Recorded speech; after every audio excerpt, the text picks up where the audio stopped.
we will take a flashback for this intro video. Back to Canada. Behold.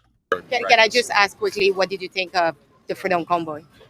I think it was horrendous, right? I mean, these were terrorists causing grief to all of the residents of Ottawa. Frankly, embarrassing Canadians like ourselves, embarrassing Albertans like ourselves. I wish they never did that, and I really do hope that they get what they deserve in court. I think it was ridiculous. Yeah. The Crown is asking 8 years. Do you think it's enough? Those are my... I think whatever the Crown asks for, the judicial system should be allowed to run. I think it's absolutely ridiculous when politicians, like Trump is doing in the U.S., right, firing people in the judicial system.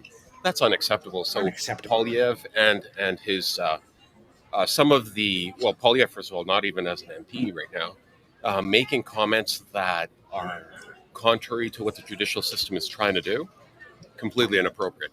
We don't need politicians. They shouldn't be above the law.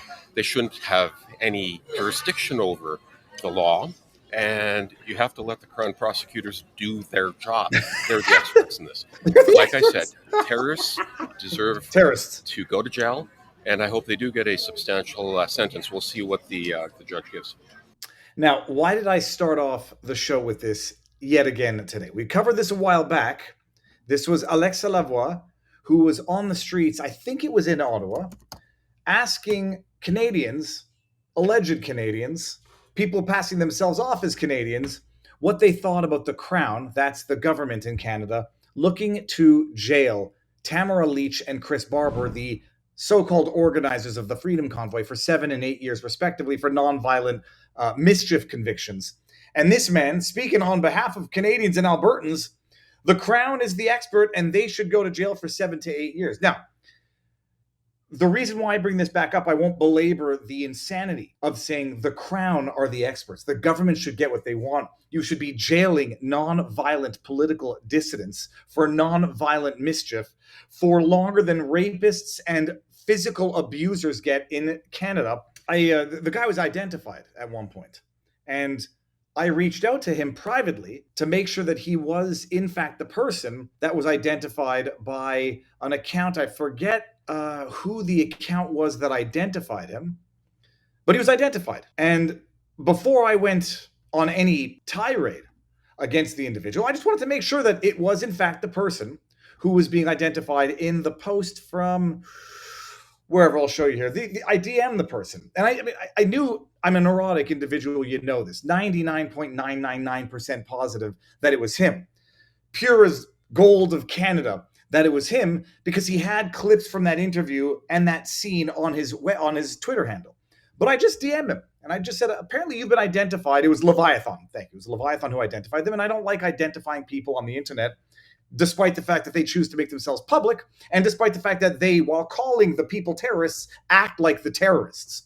I reached out and said, apparently you've been identified as the person in the Alexa Lavoie interview in Ottawa. Is it you? If it is, I would like to speak to you openly about it. I would love to have you on my channel. Personally, I found what you said to be outrageous and fundamentally contrary to Western values. I was curious when you volunteered the, quote, Canadians such as ourselves. Open invitation if you want to come on and discuss. I go live at 3 o'clock. The person wrote back to me, and I've done this a couple of times now. There's usually a very, very damn good reason. Writes me back and says, feel free to follow me if you want to hear what I think. I see from your account that you are from Florida. I feel for you. Hashtag sassy pants. And I say, I'm from Montreal, you idiot. I didn't say you idiot. I'm sorry. I'm from Montreal. I ran for federal office. I moved to Florida. It's beautiful here. I just wanted to know if you were, in fact, the person in the video, but I think it's clear that you are. Open invitation to come on and talk to my show. He must have sent this before even reading my response. He says, I was speaking as a longtime Albertan, which means he's not from Alberta. Someone was suggesting he was born in a country that doesn't share Western values.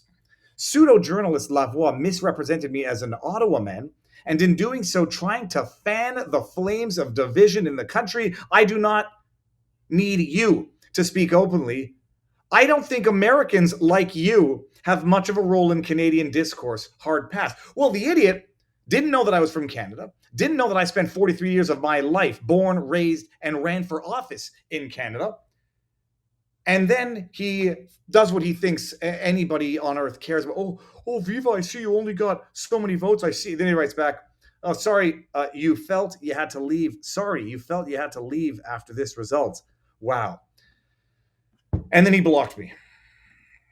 This is the level of insanity that's going on in Canada.